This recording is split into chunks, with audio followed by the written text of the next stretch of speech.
Hello everyone. The outbreak of Ebola is one of the most frightening situations that we've faced since HIV first surfaced back in the 1980s. I know many of you were not practicing in EMS back then, but many of you were. All we knew then is that people were dying, and we had no idea why. The Ebola situation is truly frightening, even though we know a lot more about what it is and how to protect ourselves.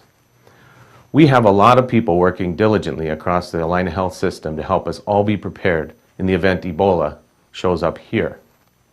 The protocols, screening procedures, and protective equipment we have are all based on the very latest recommendations from the Center for Disease Control, state and local health officials, and our own team of physicians and epidemiologists.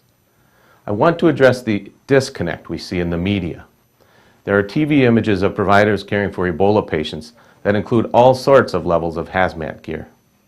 The reality is, here on the front lines, we were providing you with the latest protective equipment based on the very latest recommendations of the authorities. And we are constantly reevaluating. And you can expect that these procedures will change over time, just like they did back when we were learning about HIV and how to protect ourselves and our patients. We know one of the most important things you can do for yourself is to get to know your equipment and its use effectively. Practice with it until you are 100% confident in its use. That's what this video is all about. We'll be bringing you regular updates about the situation to help provide you with the very best possible training and equipment to keep you well informed and safe. Good morning. Most of you know me. I'm Scott Tomac, your Quality, Safety, and Risk Manager. And recently, within the headlines, if you've been watching, you know that Ebola has become the big topic of discussion over the last few days and few weeks, and will be for the coming short-term and possibly longer future. So today we're going to take a little time and we're going to go over what they call donning and doffing of your protective equipment. I'm going to use the terms putting it on and removing it, keeping it much simpler than some of these other terms that some may not know at times. So we're going to watch a short video looking at where your PPE is located in the ambulances. We're going to go over how to put it on and then how to remove it. And we'll start with our video.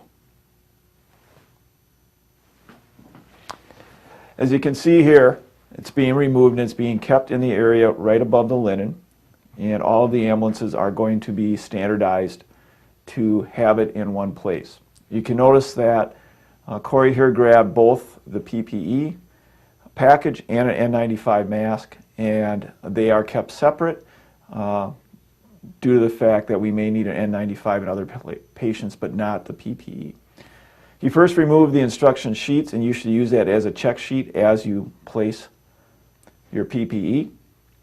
He first placed on the gloves following the sheet, and then next he is taking and placing on, for a better term, the apron.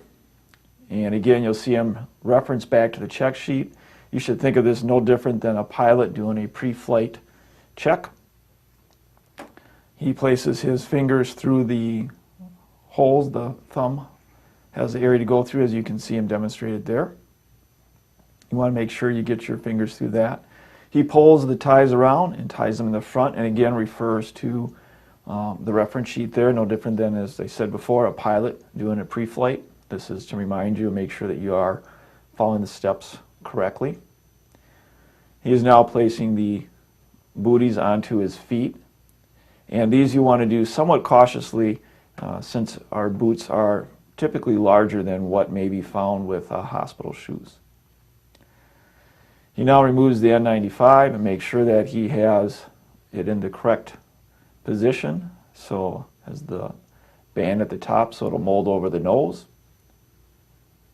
Places it over, he places his hand over the mask and sucks in to make sure he has a seal, and you'll want to do that to make sure you did get a seal. He places the bonnet over his hair, and at this point then places a face shield. We have decided to double glove, that is glove a second time over the original ones, which gives us more protection with our hands, but also assists us when we go to removing the PPE when we're done with the call. Now Corey is going to begin removing it. You can assume at this point your call is completed. You're back at the ambulance after delivering the patient.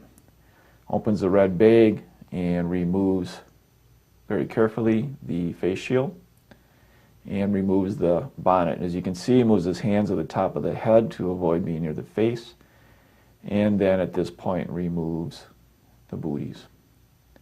Now with the second pair of gloves still on, he is removing the apron, pulling that off, carefully rolling it up and placing it into the red bag.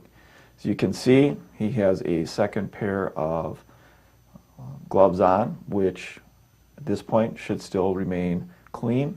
He removes the goggles, removes his N95, and then lastly removes the gloves.